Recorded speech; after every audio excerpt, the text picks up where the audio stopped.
अब हम बात करेंगे न्यूक्लियोफिलिक एलिमिनेशन रिएक्शन के बारे में। न्यूक्लियोफिलिक एलिमिनेशन रिएक्शन पढ़ने से पहले हम थोड़ा एक पॉइंट की बात करेंगे। हमने अभी पढ़ा है विलियमसन सिंथेसिस रिएक्शन। इसमें हमने पढ़ा है कि सेकेंडरी हैलाइड और टर्शरी हैलाइड और aromatic halide Williamson synthesis reaction show नहीं करते हैं। उसमें से सेकेंडरी हैलाइड और टर्शरी हैलाइड जब आते हैं तो वो बीटा एलिमिनेशन शो करते हैं। लिखा tertiary halide show beta elimination tertiary and secondary halide value, क्योंकि ये क्वेश्चन में एक्सप्लेन है। Tertiary halide and secondary halide show beta elimination or dehydrohalogenation since nucleophile can not be bonded with the tertiary carbon. जो nucleophile है वो tertiary carbon से bond ही नहीं बना पाता ड्यू टू हाई इलेक्ट्रोनेगेटिविटी, क्योंकि इस पर इलेक्ट्रोनेगेटिविटी ज़्यादा होती है। देखो 3+ आई ग्रुप हैं जो इलेक्ट्रॉन डेंसिटी इस पर बढ़ा रहे हैं। लेकिन अब पॉइंट दो रिएक्शन में डिफरेंस भी हम जान लेंगे। अगर प्राइमरी हैलाइड है सोडियम एल्कोक्साइड जो है, अगर ये टर्शरी है, सोडियम एल्कोक्साइड क्या है, टर्शरी है, तो ये विलियमसन सिंथेसिस होगी। लेकिन अगर ये टर्शरी हैलाइड आ गया तो विलियमसन सिंथेसिस नहीं होगी। इसका मतलब ये है हम टर्शरी एल्कोक्साइड तो ले सकते हैं लेकिन हम टर्शरी हैलाइड नहीं ले सकते हैं विलियमसन सिंथेसिस शो करने के लिए। जैसे टर्शरी हैलाइड आ जाएगी वहाँ पे बीटा एलिमिनेशन हो जाएगा। पहला रिएक्शन देख लो, क्या है, NaCl निकल गया, जाके C3 से जुड़ गया तो ईथर बन गया। लेकिन जब टर्शरी हैलाइड आ गया तो फिर हम निकल नहीं सकता है, तो इस सोडियम इथॉक्साइड की प्रेजेंस में क्या हो जाएगा, बीटा एलिमिनेशन हो जाएगा। और एक केवल समझो कैटालिस्ट का काम करेगा। कैटालिस्ट के साथ काम कर साथ साथ ये रिएक्शन में इन्वॉल्व भी होगा। तो अगर NaCl निकाल देगा, NaCl निकल गया, ओके, फिर क्या होगा, अल्फा बीटा से एक हाइड्रोजन निकल जाएगा। ये हाइड्रोजन जाके क्या होगा, CH3OH बना लेगा और ये एल्कीन बन के तैयार हो जाएगा। फिर से देख लेते हैं, NaCl निकल जाएगा, फिर ये अल्फा बीटा हाइड्रोजन निकलेगा, बीटा हाइड्रोजन जाएगा CH3O के साथ CH3OH बना लेगा। फिर जब ये हाइड्रोजन निकलेगा तो यहाँ एक बॉन्ड फ्री हो जाएगा, एक बॉन्ड Cl निकलने से फ्री होगा तो यहाँ डबल बॉन्ड बन जाएगा। तो वही एल्कीन लिखा है यहाँ। अब आगे हम बात करेंगे न्यूक्लियोफिलिक एलिमिनेशन रिएक्शन के बारे में, जिसे हम कहेंगे बीटा एलिमिनेशन। उस पॉइंट के बारे में हमने इसलिए बात कर लिया टर्शरी हैलाइड, क्योंकि हम बीटा एलिमिनेशन पढ़ने ही जा रहे थे। न्यूक्लियोफिलिक एलिमिनेशन पढ़ लेंगे। न्यूक्लियोफाइल की स्ट्रेंथ क्या है हम पढ़ चुके हैं एक बार बढ़िया से। Strength of nucleophile inversely depend upon electronegativity of donor element but directly depend upon basic character. Basic character के डायरेक्टली प्रोपोर्शनल होता है। और एक पॉइंट हमने और पढ़ा था, स्टेरिक हिंड्रेंस के इनवर्सली प्रोपोर्शनल होता है। मैकेनिज्म में हम लोगों ने पढ़ा था। देखो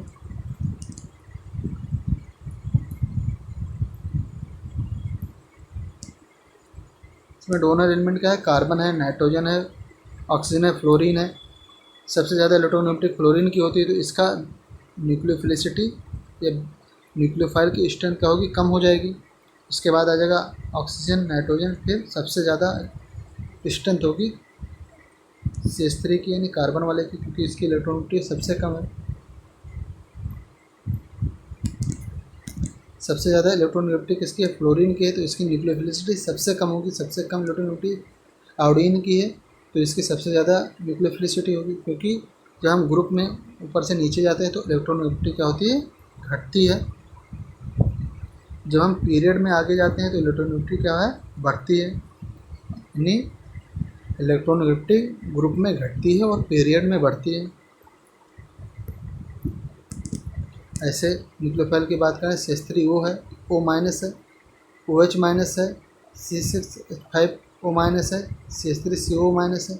अब इसमें हम क्या देख रहे हैं, बेसिक कैरेक्टर देख रहे हैं। सबसे ज़्यादा बेसिक कैरेक्टर होता है CH3O माइनस का, फिर OH का, फिर C5O का, फिर CH3COO का। बेसिक करैक्टर हम कैसे देखते हैं, हमने पहले बात कर लिया। जो एसिडिक करैक्टर है ऑर्गेनिक एसिड का एसिडिक करैक्टर पूरा लिखा है। ऑर्गेनिक एसिड का पूरा एसिडिक करैक्टर लिखा है। एसिडिक करैक्टर से जब हम हाइड्रोजन निकाल देते हैं तो क्या बन जाता है, बेसिक करैक्टर बन जाता है। तो एसिडिक करैक्टर का उल्टा बेसिक करैक्टर बनता है। जो वीक एसिड रही होगी, लगभग वीक एसिड यही थी, तो वीक एसिड होती है वो स्ट्रॉन्ग बेस का काम करती है।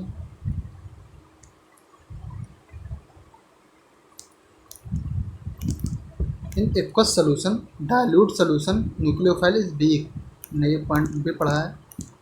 In aqueous solution dilute solution nucleophile is weak but in alcohol or concentrate solution or बल्कि न्यूक्लियोफाइल आर स्ट्रॉन्ग। समझ रहे हो? अगला पॉइंट है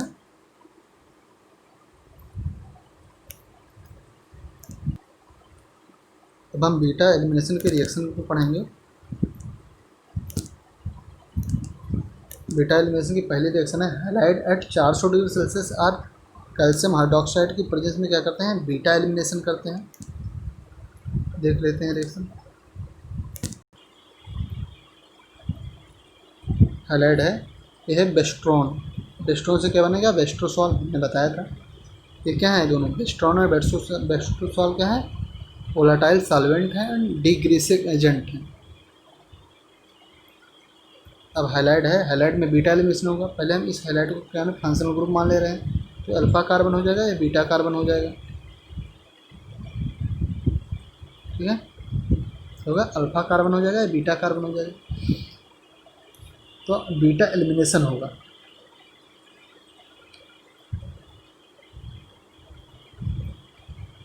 इस रिएक्शन में उल्टा माना गया है।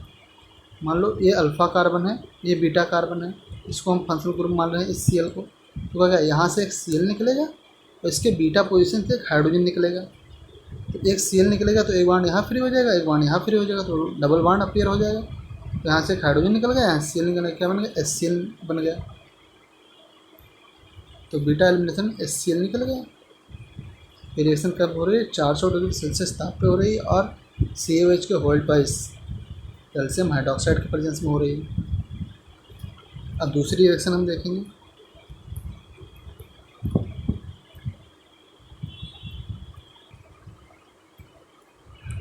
Alcoholic QH, alcoholic NaOH, alcoholic CH3O methoxide NaNH2 KNH2 with highlights of beta elimination, कोई भी इसमें से प्रेजेंट होगा तो क्या शो करेगा, बीटा एलिमिनेशन हाईलाइट क्या करेगा। बीटा एलिमिनेशन से बनेगा क्या, ये देख ले रहे हैं। बीटा एलिमिनेशन जनरली तो एल्कीन ही बनता है, लेकिन अगर मोनो हाइलाइट होता है तो, अगर मोनो हाइलाइट है तो एल्कीन बनेगा, लेकिन अगर जेम और बिस डाई हाइलाइट है तो क्या बनेगा, एल्काइन बनेगा। क्या बनेगा, एल्काइन बनेगा। जेम बिस डाई हाइलाइट से क्या बनेगा, एल्काइन बनेगा। एल्कोहलिक QH या एल्कोहलिक NaOH होगा या alcoholic CH3O minus NaNH2 KNH2 होगा, तो क्या बनेगा, मोनो हाइलाइट से क्या बनेगा, एल्कीन बनेगा। जेम या बिस डाई हाइलाइट से क्या बनेगा, एल्काइन बनेगा, है ना। जबकि यहाँ पे एक पॉइंट इम्पॉर्टेंट है, जब हमने पढ़ा था एल्कोहलिक ने एक्वस NaOH और एक्वस KOH हमने जब पढ़ा था, तो हमने पढ़ा था जेम डाई हाइलाइट से क्या बन रहा था, जेम डाई हाइलाइट से एल्डिहाइड या कीटोन बन रहा था, जबकि बिस डाई हाइलाइट से क्या बन रहा था, ग्लाइकॉल बन रहा था। इसका मतलब है कि जो एक्वस NaOH KOH होते हैं वो हाइलाइट के साथ डिफरेंट प्रोडक्ट देते हैं, लेकिन एल्कोहलिक NaOH या KOH होते हैं वो हाइलाइट जेम और बिस डाई हाइलाइट के साथ सेम प्रोडक्ट देते हैं, एल्काइन ही देते हैं। जबकि वहाँ पे जेम से एल्डिहाइड या कीटोन दे रहा था और बिस से ग्लाइकॉल मिल रहा था। तो हमें ये पॉइंट पता है, बीटा हाइड्रोजन ऑफ ट्रांसपोजिशन यानी opposite hydrogen is eliminated first. First क्या, हमेशा क्या होता है कि बीटा हाइड्रोजन हमेशा ट्रांसपोजिशन से ही निकला जाता है। ट्रांसपोजिशन का मतलब होता है, मान लो एक कार्बन चेन है, Cl इधर लगा हुआ है, तो हाइड्रोजन, रुको एक मिनट, Cl इधर लगा हुआ है, मान लो ये अल्फ़ा है, ये बीटा है, एक हाइड्रोजन उधर लगा है, एक हाइड्रोजन इधर लगा है, तो क्या होगा, हाइड्रोजन अपोजिट साइड वाला एलिमिनेट किया जाएगा। इसलिए वही लिखा है point, beta hydrogen are trans eliminated.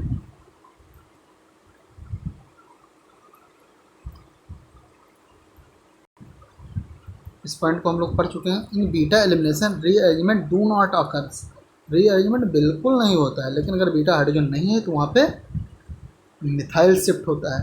In beta elimination rearrangement do not occurs but in beta hydrogen is not present then methyl shift occurs for beta hydrogen.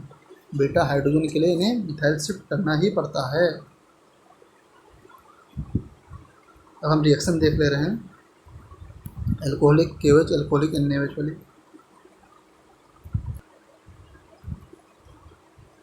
सारे point वही same लिखे हुए हैं। Monohalide give alkene and gem based dihalide give alkyne but dihalide show 2 step reaction. Dihalide 2 step reaction show करते हैं, पहले एक halide remove होता है, फिर दूसरा हैलाइड रिमूव होता है। मोनोहैलाइड से क्या बनना, एल्कीन मिल गया, क्लोरीन है, ये अल्फा कार्बन हो गया, बीटा कार्बन, क्लोरीन जाएगा और बीटा हाइड्रोजन जाएगा, तो बीच में क्या आएगा, डबल बॉन्ड आ जाएगा। जेम डाइहैलाइड, जेम डाइहैलाइड में क्या होगा, पहले एक हाइड्रोजन निकलेगा तो एक सिंगल बॉन्ड आ जाएगा, फिर दूसरा हाइड्रोजन निकलेगा तो फिर आ जाएगा, तो क्या बन जाएगा, एल्काइन बन जाएगा, प्लस KCl प्लस H2 निकल जाएगा। जबकि बिस डाइहैलाइड आया तो भी होगा, जब इसको हम फंक्शनल ग्रुप मानेंगे तो ए अल्फा होगा, ए बीटा, यहाँ से एक हाइड्रोजन निकलेगा, एक बॉन्ड अपीयर हो जाएगा। लेकिन जब दूसरे केस में इसे हम फंक्शनल ग्रुप मानेंगे तो ए अल्फा हो जाएगा, ए बीटा हो जाएगा, तो फिर यहाँ से हाइड्रोजन निकलेगा, फिर अपीयर हो जाएगा, तो फिर भी अल्टीमेटली क्या बनेगा, एल्काइन ही बनेगा। Alcoholic NaOH alcoholic KOH alcoholic CH3O NaNH2 KNH2 क्या देते हैं, मोनोहैलाइड से एल्कीन देते हैं, जबकि जेम या बिस डाइहैलाइड कोई भी हो उसे एल्काइन देते हैं। एक पॉइंट हमने पढ़ा था कि beta elimination of transposition is eliminated, beta hydrogen हमेशा ट्रांसपोजिशन का एलिमिनेट किया जाता है।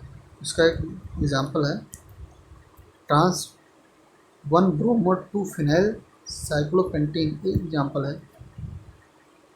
और इसमें बीटा एलिमिनेशन होता है क्योंकि एल्कोहलिक KOH लगा हुआ है, ब्रोमीन यहाँ पे है, इधर अल्फ़ा है, इधर बीटा है, ये भी, ये अल्फ़ा हो गया, एक मिनट, ये देखो अल्फ़ा है, ये कार्बन बीटा है, ये कार्बन बीटा है। अब बात ये आती है इस बीटा से हाइड्रोजन निकलेगा, इस बीटा से हाइड्रोजन निकलेगा। अब इस वाले जो पोजीशन पे है, तो यहाँ पे जो हाइड्रोजन है वो सेम साइड में है, जिधर ब्रोमीन है उधर ही हाइड्रोजन है, तो क्या होगा, सेम साइड में इसलिए नहीं निकलेगा, हमेशा बीटा हाइड्रोजन कहाँ से निकलेगा, ट्रांसपोजिशन से निकलेगा, जो कि अपोजिट साइड हो, तो बीटा हाइड्रोजन यहाँ से निकलेगा, ये अपोजिट साइड में है, यहाँ से, ये लिखा भी नहीं, ठीक है, इसलिए एल्कीन इधर वाली बनेगी, ना कि इधर इस साइड वाली। समझ में आया, नहीं समझ में आएगा तो फिर दोबारा पूछ लेना, इसे हम दोबारा बता देंगे।